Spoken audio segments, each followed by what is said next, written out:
আসলে এটাই আসলে ক্রিকেট। আপনার যখন একটা টিম টানা ৮টা ম্যাচ জিতে তারপর ৫টা দিন একটা ব্রেক হলে হয়তোবা সবাই আমরা ভেবেছি যে তারা হয়তোবা অতটা স্ট্রং টিম না। কিন্তু আমি সবসময় মনে করি যে প্রত্যেকটা টিমই বিপিএলে আপনি যদি দেখেন যে এই ৭টা টিম খেলছে, আমার চোখে আসলে লোকাল প্লেয়ার সবসময় ১৯-২০ আর কি, অত ডিফারেন্ট না।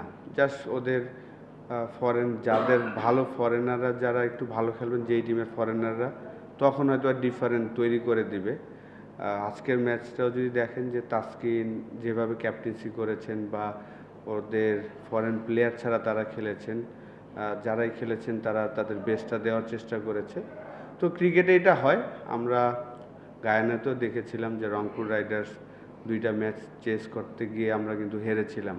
২৪ বলে ১৭ রান প্রয়োজন ছিল, ৬ উইকেট হাতে সেটা পারিনি। তারপরে ৪৮ বলে ৫১ রান, ৮ উইকেট হাতে ছিল, সৌম্য সরকার ব্যাটিং করছিল, সেই ম্যাচ আমরা চেস করতে পারিনি।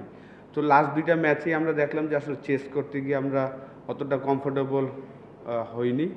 তো এটা নিয়ে অবশ্যই ম্যানেজমেন্ট আমরা প্লেয়াররা হয়তো বা বসবো।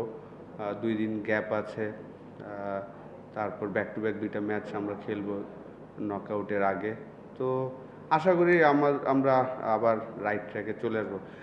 আজকে সাইফুদ্দিনের ইনিংসটা আমি মনে করি যে আমাদের একটু কনফিডেন্স দিবে সবাইকে যে শেষ পর্যন্ত ট্রাই করলে আসলে ম্যাচ কিন্তু জেতা যায়।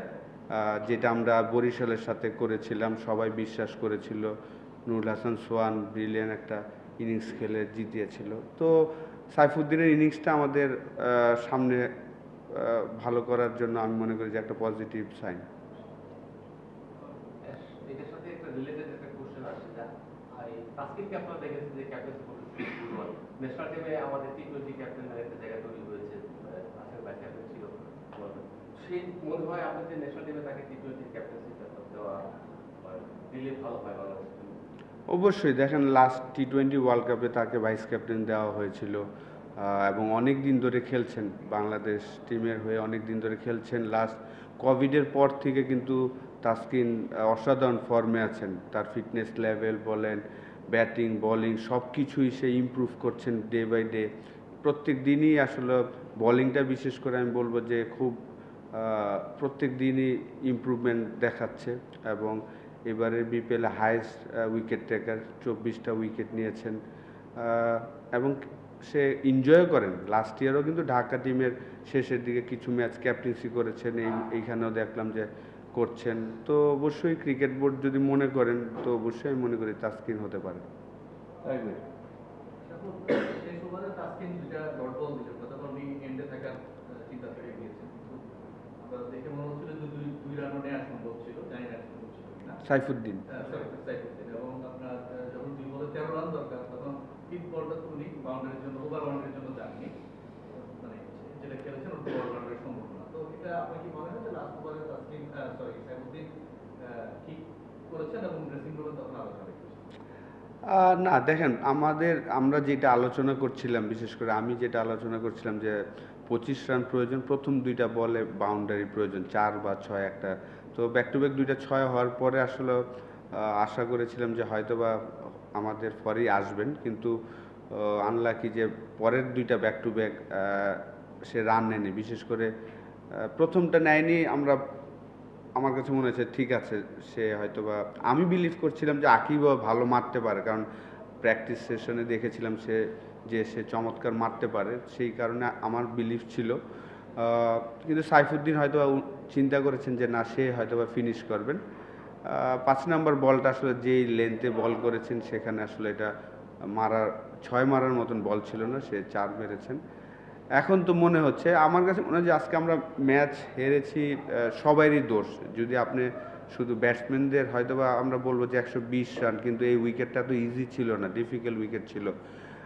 মৃত্যুঞ্জয় অসাধারণ বল করেছেন ব্যাক অফ লেন্থে, এবং পেস বল করেছেন যে 145, এই পেসে এই ধরনের উইকেটে সাধারণত ব্যাটসম্যান যেই জায়গায় আশা করেছেন বাউন্সটা, তার থেকে ৪ আঙ্গুল একটু উপরে বলগুলা গিয়েছেন, সেই কারণে ব্যাটসম্যানরা টাইমিং করতে পারেনি। মৃত্যুঞ্জয়ের স্পেলটা, প্রথম স্পেলটা ৩ ওভারের যে স্পেল করেছেন ৪টা উইকেট, সেই জায়গায় আসলে গেম চেঞ্জ করে দিয়েছেন আমাদের। সাইফুদ্দিনের এখন এসে আসলে আমি ওইটা নিয়ে আসলে কোশ্চেন করতে চাই না। আতিক ভাই, আসলে মানে আপনি কি মনে হয় বোলিংটা আসলে আপনারা তো 150 রানে 5 উইকেট পড়ছিল, তারপরে আপনাদের আসলে loss the grip somewhere as a bowling unit? অবশ্যই আমার কাছে মনে হয় যে আমাদের একটা সুযোগ ছিল যে তাদেরকে 90 বা 100-এর মধ্যে রাখা। যখন তাদের 74, 7 or 8 ছিল, সেই জায়গা থেকে তারা সানজামুল একটা ভালো একটা ইনিংস খেলেছেন, শেষ উইকেট পার্টনারশিপ একটা 30 রানের একটা পার্টনারশিপ মনে হয় করেছেন। সেই জায়গাটা আমাদের বলাররাও আসলে যে জায়গায় বল করা উচিত ছিল, আমার কাছে মনে হয় যে সেই জায়গাটা বল করতে পারেনি। বিশেষ করে রানা লাস্ট 2টা ওভার যে বল করেছেন, ব্যাক অফ লেন্থ করেছেন, শেষের ব্যাটসম্যানদের ওর যে পেস, ওই পেসে যদি একটা ব্যাক অফ লেন্থ একটা ইয়র্কার ট্রাই করতো তাহলে হয়তো বা ডিফারেন্ট রেজাল্ট হতে পারতো। আসল ভাই, রাজশাহীর কোনো ফরেন প্লেয়ার খেলে নাই, আপনারা এটা কখন জানতে পেরেছেন? এবং বাইলজ অনুযায়ী দুজন প্লেয়ার তো খেলাতে হয়, প্রতিপক্ষ হিসাবে আপনাদের কোনো ডিমান্ড ছিল কিনা, বা বিবিএল গভর্নিং কাউন্সিলের যে টেকনিক্যাল কমিটি আছে তারা আপনাদেরকে কোনো ব্যাখ্যা দিয়েছে কিনা? না, আমরা আসলে যখন আসছিলাম তখনই শুনছিলাম যে আসলে তাদের ফরেন প্লেয়াররা হয়তো বা আসবে না, এবং যেহেতু তারা একটা অ্যাপ্লিকেশন করেছেন ক্রিকেট বোর্ডের কাছে, তাদের ফরেন প্লেয়াররা আসছেন না, তো আমরা আসলে এটা নর্মালভাবেই দেখেছি, যেহেতু এই টুর্নামেন্টটা আমাদের, তো সেই কারণে আমরা নর্মালভাবেই দেখেছি। এবং আমার কাছে যেটা মনে হয়েছে, আমি যখন বলছিলাম যে আসলে তাদের ফরেন প্লেয়ারদের থেকে তাদের লোকাল প্লেয়ারই বেটার ছিলেন, তো যাদের খেলায়নি তার থেকে যারা খেলেছেন তারাই আসলে এই টুর্নামেন্টে যদি দেখেন যে ম্যাক্সিমাম ফরেন প্লেয়ারের থেকে লোকাল প্লেয়ার যারা বসে থাকেন তারাই কিন্তু ভালো পারফর্মার আমার মনে হয়। তো সেই জায়গায় আমরা সতর্কই ছিলাম, কারণ আমরা জানি যে আমি সবসময় বলে আসি যে লোকাল প্লেয়ার সবাই আসলে 19-20 অতটা ডিফারেন্ট না। এবারে ফরেন প্লেয়ারও আপনি যদি দেখেন যে অতটা কোয়ালিটি ফরেনার কিন্তু খুব কমই এসেছে সব টিমে। আসল ভাই, সৌম্য সরকার আজকে প্রথম খেললেন বিপিএল থেকে এসে, তার ব্যাটিংটা খুবই ডিফেন্সিভ ইনিংস ছিল না, এমনি ব্যাটিং কোচ হিসেবে আপনার তাকে কেমন মনে হয়েছে ফিল? আর সে যে ক্যারি ফরওয়ার্ড, মানে আপনারা কি তার স্টিক করবেন নাকি অন্য অপশন দেখবেন? মানে কি দেখবো? না মানে ওই পজিশনটাই, যেহেতু তার আজকে পারফরমেন্সটা ভালো হয় নাই, আরো তো একটা চান্স দিবেন নাকি অন্য অল্টারনেটিভ দেখবেন? না, ও তো আমাদের মেন প্লেয়ার, আসলে ও আমাদের মেন প্লেয়ার।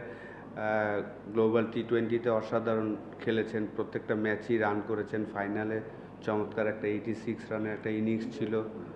ওয়েস্ট ইন্ডিজের সাথেও ভালো খেলছিল, আনলাকি যে ইনজুর হয়ে গিয়েছেন। তো ইনজুরির পরে লাস্ট কয়েকদিন আমাদের সাথে ট্রেনিং করেছেন, তো কয়েকটা ইনিংস তো লাগবে ডেফিনেটলি। আর আজকের উইকেটটাও কিন্তু অত ইজি ছিল না, শুরুতেই বলছিলাম যে এখানে নর্মাল যে বাউন্স সেইখান থেকে 4 আঙ্গুল বেশি বাউন্স করছিল, সেই কারণেই অ্যাডজাস্ট করাটা ডিফিকাল্ট ছিল। এবং ওপেনিং স্পেলটা অসাধারণ ছিল মৃত্যুঞ্জয়।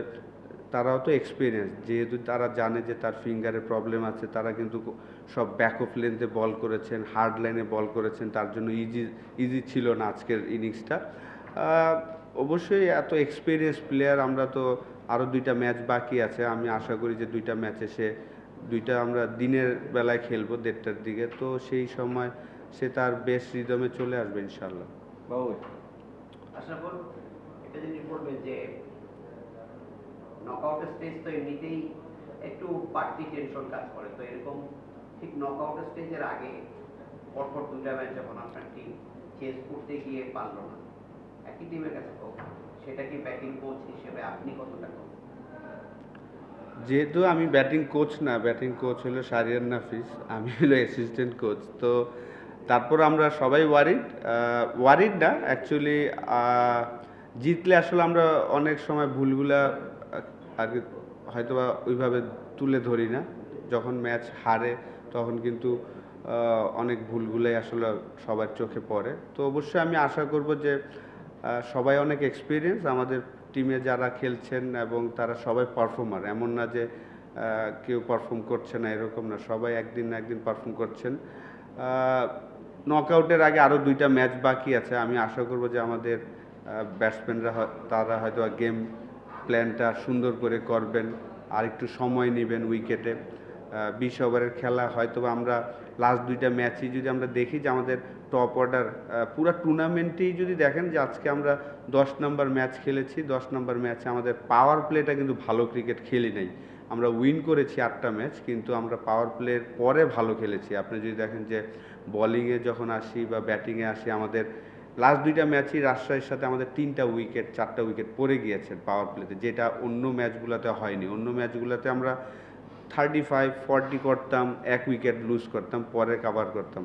কিন্তু রাজশাহীর সাথে 2টা ম্যাচই দেখা গিয়েছে যে আমরা 3টা এবং 4টা উইকেট হারিয়ে ফেলেছি। ওইখান থেকে আসলে পাওয়ার প্লেতে যদি আপনি উইকেট হারিয়ে ফেলেন তখন আসলে কামব্যাক করাটা একটু ডিফিকাল্ট হয়ে যায়। সেই জিনিসগুলো নিয়ে হয়তো আমরা সামনের ম্যাচগুলোতে কাজ করবো ইনশাআল্লাহ। বিপিএল এর 11 নম্বর সিজন চলছে। আমরা সবসময় চেষ্টা করি বা বলা হয় যে বিপিএল কে আরো উন্নত করা বা বিশ্বমঞ্চে আরো পরিচিত করা দরকার। যখন একটা টিমের ফরেন ক্রিকেটাররা মানে একটা পেমেন্ট ইস্যুতে খেলতে না চায় বা একটা এরকম একটা ইস্যু চলে আসে, অবশ্যই বাইরের মিডিয়াতে এই খবরটা যাবে। তো এইসব ইস্যুগুলো মানে বাইরের মিডিয়াতে যাওয়া এবং বাংলাদেশের ক্রিকেটকে রিপ্রেজেন্ট করা, এগুলা আপনার চোখে মানে বিপিএল কতখানি পিছিয়ে দেয় এবং এই জিনিসগুলো কাছে কিভাবে? অবশ্যই হতাশাজনক। 11তম আসরে এসে, যেহেতু আমি লাস্ট ওয়ার্ল্ড কাপ কাভার করতে গিয়েছিলাম, আইপিএল 17তম মনে হয় চলছে, তো 2023 ওয়ার্ল্ড কাপ কাভার করতে গিয়ে কিন্তু তারা কিন্তু আইপিএলের কারণে প্রত্যেকটা স্টেট জায়গায় কিন্তু তারা নতুন স্টেডিয়াম তৈরি করেছেন। আর আমাদের কিন্তু 11তম আসরে আমরা ওই একই জায়গায় ট্রেনিং করি, সব কিছু একই জায়গায়। ওই টুর্নামেন্ট শুরুর আগে হয়তোবা আমরা প্ল্যানিং করি, খেলার দিন দেখা যায় যে আমাদের হেলমেট আসছে আর কি। প্ল্যানিংটা আরও একটু সুন্দর হলে ভালো হবে, এবং অবশ্যই এবার যা হচ্ছে সামনের বছর আমি শিওর যে তারা হয়তো আরও সচেতন হবে, কিভাবে আরও সুন্দর করা যায় সেই জিনিসগুলো নিয়ে চিন্তা করবে। এবং আমাদেরও সবার দায়িত্ব, আমি মনে করি যে বিশেষ করে মিডিয়াকে বলবো যে আপনারা এই নিউজগুলো একটু কম করলে ভালো হয়, তাহলে ভালো হয়। কারণ যেহেতু এটা বাংলাদেশের একটা টুর্নামেন্ট, জানি আপনাদের নিউজে হয়তো বা পেমেন্ট পায় অনেক প্লেয়ার, ওনারাই বলছেন যে ওনাদের কারণে পেমেন্ট পায়, কিন্তু এগুলো নিউজ না করলে মনে হয় ভালো হয়। এগ্রিমেন্ট আছে তো? নাই, থ্যাংক ইউ।